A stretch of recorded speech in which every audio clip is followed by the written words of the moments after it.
Debate, continuamos discutindo aqui o futuro do país, as perspectivas no campo econômico e político, as novidades que poderemos ter pós-eleições, e nós temos hoje aqui como convidado o empresário Diogo da Luz. Eu agradeço muito a sua participação aqui no nosso debate, e junto comigo a coordenadora de estratégias digitais do Sindicato da Habitação aqui do Secov, a Márcia Taques. Márcia, bom dia. Bom dia. E eu lembro que você pode nos acompanhar pelo Facebook, também no canal do YouTube, depois fica disponibilizado os nossos programas todos, não apenas o de hoje. E eu gostaria de falar com o empresário Diogo da Luz. Vamos começar a nossa conversa falando dessa coisa de renovação da política, né? O seu partido, o Novo, veio com essa ideia, e essa é eu acho que é uma questão aí que é uma ansiedade de toda a sociedade brasileira, depois de tudo que a gente tem visto aí na política. Há a possibilidade de uma renovação maior, porque todas as projeções são bem modestas, né? Bom dia, Denise, bom dia a todos. Eu acho que há sim uma ótima possibilidade de renovação. Estou muito animado, muito confiante. O Novo se formou de pessoas que vieram de fora da política, que isso já é muito bom, é uma coisa que a gente quer muito. A gente não nega a política, a gente está entrando na política para fazer política, porque a gente acha que só na política que vai se resolver os problemas. Mas temos que tirar a velha política daí. E o Novo traz algumas propostas, além das pessoas novas vindo de fora da política, traz aquilo que chamam de governança. Quem é dirigente partidário não pode ser candidato. Isso faz uma diferença gigantesca. Eu que já participei de partido político lá atrás, no Partido Liberal, na época do AFIF, as campanhas e propostas eram muito boas, mas era o presidente, era também o principal personagem, ele decidia pelo próprio destino. Isso não funciona em política. Isso costuma acontecer, não é? E não funciona. Nós estamos vendo aí em algumas coligações onde o candidato decide pensando nele, antes de mais nada, e não na instituição e menos ainda na população. O importante é pensar na instituição e na população, porque a instituição a gente pensa no longo prazo. Ela é muito mais sólida do que as pessoas.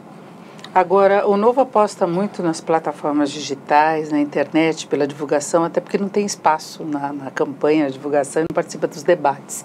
E a Márcia cuida exatamente dessa área digital, né, Márcia? Eu queria saber se você vê aí, como é que você vê esse encaminhamento deles. É uma novidade nessas eleições e um grande desafio, né? Sem dúvida. Eu acho que essa questão digital é muito aplicável aos grandes centros, né? Como o Diogo é candidato por São Paulo, acho que talvez tenha uma penetração grande, não é a nível Brasil. Mas cada vez mais a gente vê essas novas gerações aplicadas nas redes sociais e não mais na televisão. Eu acho realmente que esse alcance da televisão como veículo para catapultar um candidato, a cada eleição vai cair menos a importância. E é essa a percepção que a gente tem tido. Fazer um comentário até. A minha caçula está fazendo faculdade e ela não está morando em casa com a gente por conta da faculdade. E quando a gente foi ver lá, o apartamento pequeno lá que ela está dividindo, a primeira coisa que veio à cabeça foi: puxa, filha, não tem televisão. E ela falou: mas eu não vejo televisão. O que é a televisão dos jovens é o celular mesmo, né? Mudou muito, você tem toda a razão. E ver outros canais e séries é outra coisa que usa através do computador os sinais. Mas, como ela estava colocando, tem muita questão de centro urbano. Nós temos uma imensa fatia da população que não tem acesso à internet ainda, né, principalmente norte e nordeste. Haveria condições de expandir também nessas áreas? Como ter um contato direto? Bom, o meu raio de visão está mais no estado de São Paulo, né? Mas mesmo pensando no Brasil inteiro, a gente tem números assim impressionantes. O Brasil tinha, 4 anos atrás, 20 milhões de usuários de WhatsApp. Agora tem 120 milhões de usuários. Isso é dado de 6 meses atrás, certamente já estamos em 130. Quando você fala em 120, 130 milhões, é quase a população inteira. E o interessante é que eu li recentemente que já temos 118 milhões de celulares com 4G. Ou seja, talvez a pessoa não tenha internet na casa, a internet fixa. Mas se tem 4G, tem internet no celular.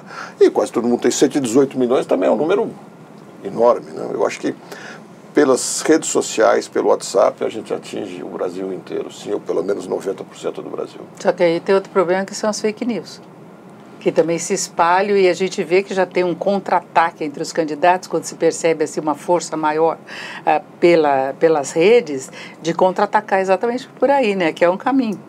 A gente vê fake news em todos os lugares, e com todo respeito aos jornalistas, como em todas as áreas, tem os bons, tem os mais ou menos, tem os ótimos. fake news sempre existiu, na verdade. Sempre houve notícia enganada, não é nem enganosa, é notícia enganada, né? É que agora você tem mais gente gerando notícia, tem mais quantidade. O potencial ofensivo é maior agora. Mas também eu acho que não anda tão longe assim, né? Acho que a gente está começando a aprender a discernir o que é meio sem sentido. A gente começa a ver coisas sem assinatura, ou a gente vê a assinatura de uma pessoa que não combina o que ela fala. Eu acho que a gente está começando a aprender a discernir. Eu não tenho muita preocupação com isso, não. Não tem nem um pouco, mas tem um patrulhamento violento nas redes sociais. Eu, como jornalista, percebo isso. Você fala qualquer coisa relacionada à política, as pessoas chegam à conclusão de qual é o seu partido, qual a sua tendência ideológica, ainda que você faça uma análise técnica, que eu trabalho mais na área de economia. Então eu vejo muito isso, esse patrulhamento violento e as pessoas com uma análise muito superficial, não é? Isso eu acho que sim, isso eu concordo plenamente com você. Você, jornalista, sofre muito com isso e a gente na atividade pública também sofre esse problema. Quer dizer, se você não fala exatamente aquilo que um certo grupo quer ouvir, você vai ter reclamações. Mas eu também estou convencido que são grupos mais extremados, mais fanáticos, muito barulhentos, mas pequenos. Eu acho que a grande maioria, quando você dá uma notícia consistente, como sempre dá, acho que a grande maioria interpreta bem. Como interpreta bem, não vai dizer para você concordo simplesmente. Só os fanáticos que vão te incomodar, né? Acho que faz parte. Agora tem muito, né? A gente tem alguns grupos aí que parece mais uma seita, não escolha por candidatos, né? Aliás, Diogo, como que o Novo se posiciona nessa polarização? Como vocês se veem posicionados nesses extremismos da sociedade de hoje? Como eu disse, não é uma coisa que me preocupa muito. A gente respeita demais a liberdade de manifestação de todo mundo. Quer dizer, é nossa obrigação dar o direito à pessoa falar contra a gente mesmo, falar o que queira falar, desde que tenha respeito, sem dúvida alguma, né? Mas então a gente não tem grande preocupação com isso. Eu acho que a diversidade de ideias é muito boa. Quanto mais opiniões diversas, opiniões às vezes até estranhas, ajudam a alimentar o conjunto das ideias e a gente acaba achando uma massa muito maior de bom senso no meio desse extremismo. Eu estou convencido disso. Agora, você acha que o bom senso prevalece depois das eleições? Porque esse é um grande desafio. Entendimento depois com o Congresso e pacificação, eu acho que da sociedade. Porque a gente vê uma polaridade muito grande e a impressão é que isso pode continuar após as eleições. Pode ser, sem dúvida, Denise. Nós estamos num momento mais tenso do país, especialmente com essa crise toda. Quando a gente vê 13 milhões de desempregados oficiais, que na minha opinião beiram os 20, porque tem muitos desempregados que não entram na estatística oficial. E a gente vê aqueles desconectados lá em Brasília fazendo o que fazem, se dando aumentos grandiosos e coisas. A gente vê que é uma desconexão total. Eu chego a dizer que não é nem maldade aquilo, acho que é desconexão mesmo. Mas esse tipo de atitude aumenta o nervosismo, a ansiedade. Eu acho que o que vai acabar acontecendo, espero muito, é que o eleitor que está desanimado, que está desacreditado, vai começar a olhar e vai perceber que tem coisa nova chegando por aí, que tem gente diferente chegando por aí, e acho que o eleitor, que hoje é o desanimado, que dizem que não quer participar, que é quem vai fazer a diferença nessas eleições. Porque por enquanto o número de indecisos é muito grande, né? É muito grande e com razão, que as pessoas não estão interessadas em ouvir o assunto, mas conforme elas ouçam pessoas vindo de fora, trazendo ideias como as dela, ideias que atendam às suas necessidades e não às necessidades daqueles desconectados que a gente falou, eu acho que elas vão começar a se interessar e muito, e pelas redes sociais. E uma vantagem grande das redes sociais é que se você receber qualquer coisa da velha política, você não tem como impedir ela chegar no seu telefone, seja por WhatsApp, seja por Facebook, mas você tem como não passar à frente. De outro lado, se você receber algo que seja interessante, a possibilidade de você repassar para muitas pessoas e debater o assunto é muito maior. Aí que eu acho o lado interessante desse avanço da eletrônica. A notícia que vai correr é a notícia que o cidadão quer que corra. Isso eu acho muito bom. Márcia, você acha isso? Pela tua experiência na área digital, do ponto de vista empresarial. Eu acho que isso pode ser um grande risco, né? Claro que a chancela do jornalista dá ali uma credibilidade à notícia e uma sustentação à notícia muito maior do que essa questão da circulação. Agora, por outro lado, eu acho que o meio digital permite que circulem notícias, ou circulem debates que antes não circulavam, né? Que ficavam em Brasília, muito longe da população, e as pessoas não falavam. Hoje a gente vê, antigamente a gente não discutia política em grupos de amigos, né? A política ficava no horário comercial. Hoje a gente discute política em grupos de amigos. Então eu acho que isso é um ganho aí desse meio digital, porque a gente compartilha muitas coisas, acaba discutindo também, e a política acaba entrando no dia a dia como tem que ser, né? Como nunca foi. Talvez seja esse o grande ganho desse momento que a gente esteja vivendo de polarização. A gente está discutindo coisa que nunca foi discutida. Mas falando nisso, Diogo, o que você pensa agora, uma vez eleito, ou o Novo chegando no poder ali no Planalto, como vocês pensam essa questão dessa conciliação com os outros partidos e com a velha política? Porque a política não se faz sozinho, se faz em conjunto. Né? Claro, se faz em conjunto. O que a gente pensa é que a conciliação tem que ser feita depois das eleições, nunca antes. O que a gente vê como prática no Brasil, isso que chamam de governabilidade, que é uma barganha de cargos, você, no início da campanha política, você já combina os acordos, os apoios que você tem em tempo de televisão e recursos, e seja o que for, para em troca dar os cargos. Essa coligação é muito perniciosa, porque quando o governador ou o presidente chegar lá, ele já negociou todos os cargos e ele já não tem mais o comando do governo que ele quer tocar. Então, acho muito mais importante, quando chegar lá, uma vez eleito, aí é a hora de fazer as negociações com todas as pessoas. Todos que foram eleitos pela população. Portanto, todos representam parte da população. É a hora de sentar e conversar com o grupo que foi eleito e buscar uma composição a partir daquelas pessoas e a partir das propostas que o governante foi eleito. Aí sim é hora de fazer a composição, conversar com todos, deixar um pouco mais de lado a visão partidária e sim ver a visão daquele Congresso que foi eleito. E agora é muito importante que a gente eleja um Congresso novo, um Congresso que renove bastante. A gente precisa mudar muitas pessoas que estão lá, porque muitos vêm com vício de apenas barganha. Outra coisa que eu acho importante é que o governo mande menos projetos de leis prontos, menos medidas provisórias e vá ao Congresso debater as ideias que elegeram o grupo todo, porque são as ideias que interessam a população, e permitir que os projetos nasçam do Congresso mesmo, para que os congressistas também ganhem uma participação maior nisso. E o que eles querem depois é uma boa visibilidade com o eleitorado. Agora, como se daria essa barganha no pós-eleições, se não houver renovação esperada? Mesmo que haja renovação, não é fácil se formar uma maioria no Congresso, né? E eles vão voltar com o velho esquema de sempre, que é assim que funciona a cada votação. Cada votação você tem um processo e às vezes a composição da base de apoio é completamente diferente. Quando a gente pensa, por exemplo, em reforma da Previdência, né, que não é maioria simples, você precisa ter 3/5 das votações. Como negociar isso sem cair naquele velho toma lá da cá, troca de cargos? Não, tem que ser intransigente com isso. Nada de troca de cargos, nada de toma lá da cá. Tem que ser absolutamente intransigente com essa ideia. O que tem que negociar, justamente como eu disse, é a visibilidade daquele congressista que tem encampado uma ideia para a qual a população os elegeu. Porque você vai apresentar uma série de ideias e propostas e vai ser eleito com base nelas. Fazer propostas para o congressista, para que ele encampe essa ideia e com isso ele vai ganhar visibilidade. A troca tem que ser a troca de ideias, não barganha. Barganha é uma coisa que tem que tirar completamente, isso tem que ser feito de maneira transparente. Eu acho que tem toda a possibilidade de funcionar a partir do momento que você comece dando exemplo. O que não pode é você começar a se valer de uma série de privilégios e depois querer que outros não tenham. A gente assistiu isso no governo Collor. Ele assumiu com uma série de propostas sérias, mas se encheu de privilégios para a turma dele e criou aquele empecilho todo. Então, tem que começar dando exemplo. Corte de privilégios próprios para depois poder propor as ideias para os outros. Agora, tem matérias, como eu citei mesmo reforma da Previdência, que os políticos não querem aparecer muito que estão apoiando, porque é uma matéria totalmente impopular. Por mais que se tente convencer a sociedade da necessidade disso, que uma parcela até aceite a ideia, porque gostar não vai gostar, mas pode aceitar porque entende a necessidade, mas não é um assunto popular.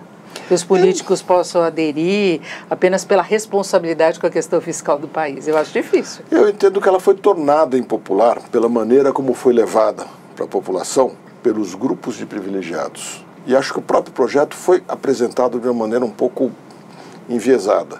Se a gente mostrar que existe um problema, mas tem que começar a resolver esse problema, cortando todos os privilégios a partir do maior, cortando todos. Inclusive, eu entendo que o presidente da República não tem que ter aposentadoria privilegiada. Nem presidente da República, ninguém deve ter privilégio. No momento que você começar cortando os privilégios, até chegar numa situação onde cada cidadão seja um cidadão igual a outro, sem nenhum diferente, nenhum cidadão especial, aí fica muito simples, né, Denise? Porque aí é uma conta de somar quanto que entra, quanto que sai, e aí é muito fácil de ver se você pode aumentar ou diminuir e fazer os ajustes que são necessários, desde que sejam para todos. Eu tenho absoluta convicção que dessa maneira a população apoia, porque ela sabe que é ela que paga por isso tudo. Agora, Diogo, uma das suas propostas, eu quero até confirmar, é que os municípios fiquem com uma participação maior do bolo arrecadatório. Qual seria a importância disso? Essa é a sua proposta mesmo? O meu sonho, ao terminar o mandato de Senado, é ver uma coisa exatamente assim. Ver uma situação onde você tem uma regra nacional que possa valer para o país inteiro, aqueles estados e municípios que queiram aceitar essa regra nacional, que aceitem ela valendo para todos, mas o estado que queira possa fazer uma regra sobre o mesmo assunto que suplante a nacional. O estado tem que ter autonomia sobre a União. E que os municípios que queiram e se julguem capazes de fazer, criem a mesma regra sobre o mesmo assunto, suplantando o municipal, de tal maneira que a decisão fique no município. Porque é no município que as pessoas estão, é no município que as pessoas arrecadam os impostos, é no município que estão os problemas e as soluções também. Mas é incrível que a gente manda 63% de tudo que a gente arrecada no município para Brasília. E o dinheiro vai caindo pelos ralos, e volta caindo pelos ralos quando volta, sob o argumento de que Brasília estaria equalizando as diferenças entre os municípios. Na prática isso não acontece. O que acontece é que os deputados viram despachantes de negociar a devolução de uma parte ínfima daquilo que foi lá para cima. Então eu quero que a decisão esteja no município e que a maior parte do recolhimento dos tributos fique no município também. Você imagina uma cidade como São Paulo, se tivesse o dobro ou o triplo do orçamento, o quanto de coisas não poderia resolver, de metrô, de transporte, de habitação, de saneamento básico, de saúde, de um monte de coisa, porque é aqui que estão as pessoas. É isso que eu acho muito mais lógico do que mandar o dinheiro para lá e achar que aqueles desconectados lá vão saber fazer a redistribuição. Eles não sabem, eles estão desconectados de nós. Agora, isso traria mais responsabilidades para os municípios? Você citou educação, saúde, habitação. Também você ficaria uma responsabilidade maior para os municípios? Sem dúvida, fica uma responsabilidade maior para os municípios. Inclusive já existe uma responsabilidade que nem sempre pode ser cumprida. Saneamento básico é uma responsabilidade do município, só que o recurso está lá. É a forma desenhada para não dar certo. Você é responsável e eu fico com o dinheiro. Aí eu resolvi que o Congresso tem recesso, então não posso te atender e você fica atrapalhado. Você tem que estar com o recurso, você que está com o problema, já é hoje uma responsabilidade do município, muitas das coisas, e o dinheiro está lá em Brasília. Mas aí o controle não seria muito mais difícil, inclusive na questão de corrupção? Quem melhor para controlar do que o próprio cidadão, que o próprio morador?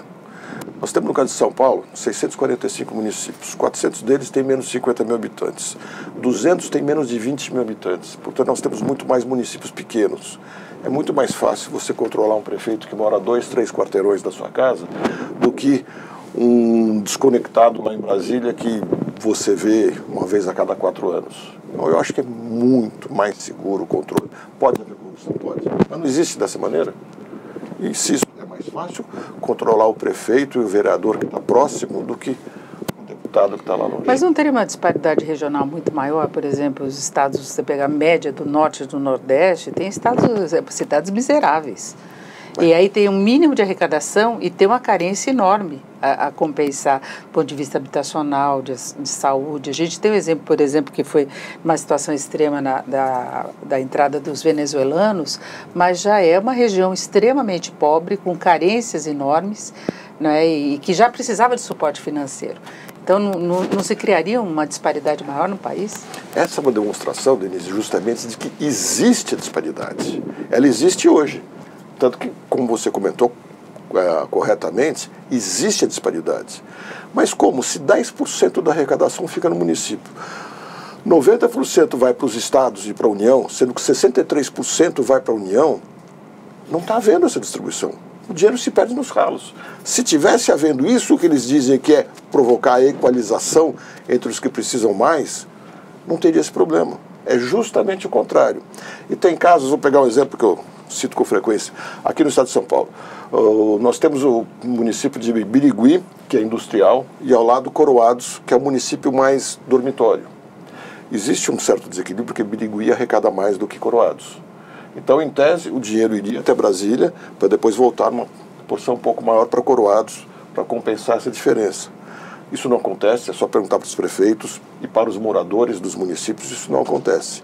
De outro lado, se ficasse no município, Birigui teria interesse em contribuir para que Coroados tivesse saneamento básico melhor, um monte de coisas de estrutura melhores para poder ter os seus funcionários muito mais dispostos, os trabalhadores prontos para trabalhar e os filhos deles prontos para estudar, que são os trabalhadores de amanhã. É muito mais lógico a gente ver um entrosamento entre os municípios, muito mais fácil a gente prever, por exemplo, que Santos e Cubatão, que têm arrecadações bastante altas, apesar de pouco ficar lá, pudessem ter um entrosamento com Bertioga, por exemplo, que não tem arrecadação tão boa, pela proximidade e necessidade de estarem bem com seus vizinhos. É muito mais lógico do que achar que Brasília vai fazer isso. Mas como ficaria, por exemplo, o programa Minha Casa Minha Vida? Que o governo tem programas nos vários municípios e em vários estados. Eu acho que pode ser feito da mesma maneira, pode ser feito na esfera municipal e a gente pode avançar em outras coisas. Nós temos até um projeto que Minha Casa Minha Vida tem lá seus benefícios, mas ele impõe que seja para compra de um imóvel.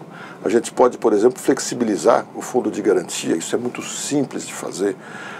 E é um projeto do nosso suplente, Rodrigo Fonseca, até que a gente desenvolveu um pouco mais e está muito bem desenhado, para que a pessoa possa pegar o fundo de garantia do mês que iria receber para pagar um aluguel. Porque a pessoa não tem que ser obrigada a ter algum benefício só se comprar a casa. Muitas vezes a gente está numa fase da vida que não sabe que tamanho vai ter a família, não sabe nem em que cidade vai morar. Às vezes a gente sabe que vai morar 3, 4, 5, 6 anos em outro município e depois pretende voltar e assim vai se construindo a vida. Então a gente tem que estimular a possibilidade para quem queira de alugar. Pega o aluguel do próximo mês, o fundo de garantia do próximo mês e transfere via Caixa diretamente para o proprietário do imóvel. Então fica muito melhor para o proprietário do imóvel, que sabe que tem um recebimento mais seguro, e para o trabalhador, que sabe que aquele fundo de garantia do próximo mês já vai ser aproveitado diretamente, sem ter que tirar o dinheiro do bolso no momento tão apertado. E, ainda mais, hoje ele tem que dar caução ou pedir fiança para um parente, que é uma coisa extremamente constrangedora e cara. Ele pode usar o depósito que ele já tem no fundo de garantia, que já é um bem dele, e esse depósito vai em garantia para o aluguel também. É muito mais simples, muito mais fácil. É uma forma de você estimular a habitação, que é muito importante, e vai estimular mais pessoas a investirem em habitação, porque vão perceber que tem a possibilidade de uma locação mais segura. Isso, aliás, vem ao encontro aí do anseio das novas gerações, que não querem mais comprar carro, não querem mais comprar casa, ou só querem usar. Né? A gente discute isso muito no mercado, a propriedade versus a utilização, né? A posse, o direito à experiência. Eu acho que, sem dúvida, isso é uma coisa muito palatável ao mercado e à sociedade hoje, que cada vez mais busca essa possibilidade de ter acesso a bens que não necessariamente quer comprar, mas que quer utilizar durante determinado período de tempo. Né? Muito interessante isso que você colocou, porque é isso mesmo, as novas gerações estão mostrando que tem outros valores. Por isso que a gente tem que ser flexível sempre. No município a gente atende mais rápido à vontade das pessoas. A geração atual é exatamente isso. Ela sabe que a vida é muito dinâmica, que é muito complicado ela tomar uma decisão para a vida inteira. Meus pais, meus avós já pensavam diferente. Tinha que tomar uma decisão para toda a vida. Do sonho era o carro próprio e tal, agora está começando a deixar de lado esse sonho, né? A gente tá virando, até a bicicleta está virando uma coisa não própria mais, né?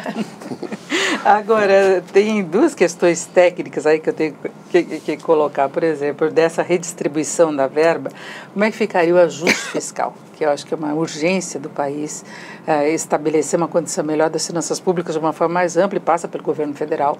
Então, pelo menos no primeiro momento, até que se faça alguma coisa diferente. Como lidar com isso e com essa redistribuição aí de arrecadação, com uma participação maior dos municípios? E mesmo em relação ao Fundo de Garantia, a gente vê ciclicamente a suspensão, por exemplo, de financiamentos, porque a gente sabe que há um descasamento lá das reservas, né? Houve liberação de contas inativas, o governo faz determinadas operações e e para no meio o processo de liberação de financiamento e há uma demanda muito grande ainda pela compra de imóvel. Então, como lidar com essa questão do estoque de dinheiro, da viabilidade do equilíbrio das contas? Bom, primeira coisa, acho que a gente tem que fazer é cortar todas as despesas desnecessárias, todos os privilégios. Muitos vão dizer, mas esse corte não resolve. Não, esse corte não resolve tudo, mas mostra atitude. Se a gente não tem atitude dentro de casa, não dá para pedir atitude fora de casa. Eu adoro aquela frase, aquele marechal americano que disse, se você quer arrumar o mundo, comece arrumando a sua cama. Porque se você arrumar a sua cama, você já deu o primeiro passo do dia para organizar algo. Eu acho fantástico, isso tem que ser ideia. Então a gente tem que começar com todos os cortes nossos. Por mais que digam que eles são pequenos, eles não são tão pequenos assim. Se você vê R$500 bilhão só para manter a presidência, é mais do que a rainha da Inglaterra, é um absurdo. Então, corta todos os privilégios, todos os privilégios. Aí você fica com muito mais condições de apresentar. A partir daí você vai definindo as regras claras. O mundo tem muito dinheiro circulando por aí. No momento que o Brasil mostrar regras claras, mostrar seriedade, o que vai acontecer é que nós vamos ter gente pedindo para investir no Brasil, pedindo para investir em saneamento básico, pedindo para investir em ferrovia, pedindo para investir em um monte de coisas. Mas a gente precisa definir clareza das regras. E eu acho que aí vai mudar com muito mais rapidez do que a gente pode imaginar, desde que a gente faça tudo com muita clareza e simplicidade. O que mais atravanca o Brasil é esse engessamento em que a gente se meteu. É muita regra, é muita determinação, desde as tomadas que mandaram a gente colocar, até uma série de outras coisas. Os prefeitos do interior estão engessadíssimos. É raríssimo um bom prefeito terminar o seu mandato sem 3 ou 4 processos de improbidade administrativa por detalhes ínfimos. Porque ele foi buscar dinheiro em Brasília para fazer o saneamento básico, especificaram que ele tinha que usar uma manilha que só fabrica no Goiás, mas ele está no sul de São Paulo e ele resolve usar aquela manilha lá do sul de São Paulo e o Ministério Público acaba vindo processando ele. São essas coisas que travam o Brasil. Nós temos que simplificar as regras, mas tornando elas muito claras. E Márcia, a gente tem falado muito aqui dessa questão na área habitacional, dessa mudança de regras, a dificuldade de aprovação dos projetos, as idas e vindas, né? Sem dúvida, a segurança jurídica é um problema seríssimo para o nosso setor, que é um setor de longo prazo, com ciclos muito longos e com margens apertadas, a verdade é essa. Assim, o empreendedor imobiliário precisa, como diz o nosso presidente, precisa ter no sangue a persistência e a vontade, porque se não tiver, realmente não vai para frente. Essa questão da segurança jurídica e de você parar de proteger o cidadão de si próprio, dar a liberdade, mas ao mesmo tempo dar a responsabilidade, é algo que o mercado precisa e que a sociedade precisa para que a gente possa avançar e efetivamente destravar investimento e ter mais confiança para que o fluxo de investimentos volte para o país, né? Sem dúvida. Você vê no caso imobiliário, essa coisa da gente ter a lei de uso e ocupação do solo mudando a cada 5 anos, torna, tudo bem que muitas medidas vêm para melhorar a possibilidade de empreender, mas torna um jogo, quase que uma roleta a vida do empresário imobiliário. Fica muito difícil porque algumas medidas vêm para beneficiar aquele tipo de empreendimento, outras vêm para dificultar. E muitas vezes ele investe pensando em tocar o empreendimento dele nos próximos 5 anos, mas se ele estava contando com uma obra de metrô que atrasou, qualquer outra coisa de atividade pública que atrasou, ele segurou a obra dele. Quando ele vai começar a empreender, mudou a regra. E aí o interesse fica completamente diferente. Olha, realmente é uma dificuldade, mas para os empresários do setor imobiliário e para todos, até os prefeitos, está difícil. Agora, o Novo tem alguma proposta específica para o setor de habitação? Você citou essa questão de aluguel, em vez de priorizar apenas a aquisição do imóvel. Agora, tem uma estratégia para tentar reduzir, porque a gente tem uma carência enorme por moradia no país, independentemente da condição, se for o aluguel ou se for a compra, né? A gente precisa ter regras claras. Não é o governo que vai resolver o problema entrando na economia. Nós já vimos experiências terríveis nisso. Das mais recentes foi dos caminhões, que a gente viu essa greve gigantesca aí, muita gente atribuindo ao preço do combustível. Eu já dependi de frete por muitos anos da minha vida, já vi todas as crises de combustível e nunca vi isso afetar o caminhoneiro. Ao contrário, o aumento de combustível, ele repassava para o preço porque havia uma procura muito grande por frete. O que aconteceu dessa vez é que o governo quis ele agir na economia promovendo financiamentos enormes, querendo negar uma crise que se avizinhava, promoveu financiamentos a prazos longos para a venda de caminhões, para estimular a indústria a indústria de caminhões, que foi quem realmente ganhou com essa história. Estimularam a venda de muito mais caminhões que o mercado não podia receber. O que aconteceu? Uma certa hora, oferta e procura, infelizmente, veio essa crise enorme, somando com a crise do país. Esse é o real problema. Então, se o governo quiser ele entrar investindo para resolver o problema imobiliário, ele tende a errar de novo. Nós temos que criar as regras claras, simplificar as regras e deixar que os empreendedores venham fazer. Simplificando como, por exemplo, facilitando o aluguel, estimulando o valor da propriedade imobiliária. Nós temos que lembrar que o valor da propriedade tem que ser mais respeitado, tem que ser claramente respeitado, porque assim vai haver mais investimento no setor. Se a gente continuar com essa ideia de pôr aquele sujeito que comprou uma casa para alugar ou construiu uma casa para vender, colocar ele em risco, ele não vai mais fazer isso. E isso a gente faz com regras claras. Agora, viria alguma mudança de tributação?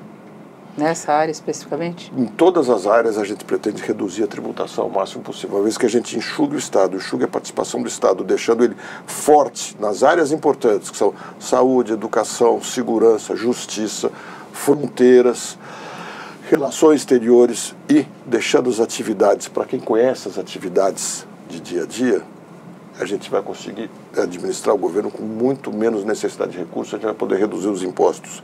Muito mais importante do que a gente cuidar deste ou daquele setor, a gente criar condições para os setores se desenvolverem. E um que vai se desenvolver muito é o imobiliário, sem dúvida. Por quê? A carência é muito grande. Nós vamos ver. O setor imobiliário, o setor de saneamento básico vai se desenvolver muito, o setor de ferrovias tende a se desenvolver muito no momento que a gente dê essa liberdade, porque carência existe muito. Agora, para a população mais carente, não haveria nenhuma estratégia específica, porque é difícil você estimular, ou qual seria o estímulo dado ao empreendedor, ou seja, a iniciativa privada para a baixa renda, né? Para onde está a carência maior de moradia? Nós temos toda uma fase de transição, que logicamente a gente não pode resolver os problemas do Brasil em janeiro. A gente sabe que o Brasil tem problemas enormes, complicadíssimos, e tudo isso tem que ser feito numa transição. Nós estamos vindo de um sistema extremamente rígido, com muita intervenção do governo em muitas atividades, muitas intervenções incompetentes, mas a gente tem que fazer essa mudança gradual. Um dos caminhos que nós achamos muito válido é o Bolsa Família.